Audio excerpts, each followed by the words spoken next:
খুশি, তোমার সকালেও দেখলাম তুমি সুস্থ, হঠাৎ করে তুমি এত অসুস্থ হয়ে গেলে কিভাবে? কি হয়েছে কিছু বলো। ওই না মানে ঠান্ডা পানি খেয়েছিলাম তো ফ্রিজ থেকে, এই জন্য মনে হয় একটু সমস্যা হয়ে গেছে। দেখো খুশি, নিজেকে ভালোবাসতে হবে আগে, ঠিক আছে? নিজের টেক কেয়ার নিজের করতে হবে। ডাক্তার কি বলছো? বলছে তোমার অ্যাজমার সমস্যা, তো আইসক্রিম ঠান্ডা পানি এগুলো থেকে দূরে থাকতে হবে, মনে থাকবে তো? আচ্ছা, শহরটা কেমন লাগতেছে ঘুরে? ভালো, সুন্দর। আচ্ছা খুশি, একটা জিনিস বুঝলাম না, তোমার নাম খুশি কিন্তু তোমাকে দেখে না কখনো খুশি মনে হয় না, মনে হয় যে তোমার মনের মধ্যে অনেক কষ্ট। কি হয়েছে বলো তো? কই না তো, আমি তো অনেক খুশি। আপনার মতো হাজবেন্ড পেয়েছি, আমি খুশি হব না? এই এই মামা, দাঁড়াও দাঁড়াও। আচ্ছা তুমি থাকো, আমি একটু মেডিসিন গুলো কিনে নিয়ে আসি, ঠিক আছে? হাসি। হ্যালো, কিরে কেমন আছিস তুই?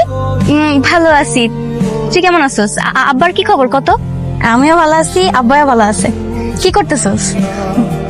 আমি তো ওই হসপিটালে গেছিলাম। হসপিটালে মানে?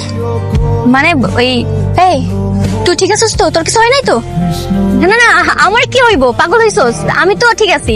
ওই তোর ভাইয়ের লগে ঘুরতে আইছি আর কি, হসপিটালের পাশে আর কি, অনেক সুন্দর জায়গা আছে ঘোরার মতো, এদিকে আইছি। তাই ক, আমি তো ভয় পেয়ে গেছিলাম। আচ্ছা, তোকে বাড়িতে মুরত ভাই গেছিল, তোর শাশুড়ি নাকি বাড়িতে ঢুকতে দেয় নাই? আর কত শাশুড়ির দোষ দেখবি তুই? হ্যাঁ, কারোর দোষ তো তোর কখনো চোখে পড়ে নাই। যাই হোক, আমি দোয়া করি তুই বাইরে হলে অনেক ভালো থাক, সুখে থাক। আর যদি আমার কথা মনে পড়ে, আব্বার কথা মনে পড়ে, ফোন দিস কিন্তু। তোরও ভালো থাক, আব্বার খেয়াল রাখিস। ঠিক আছে।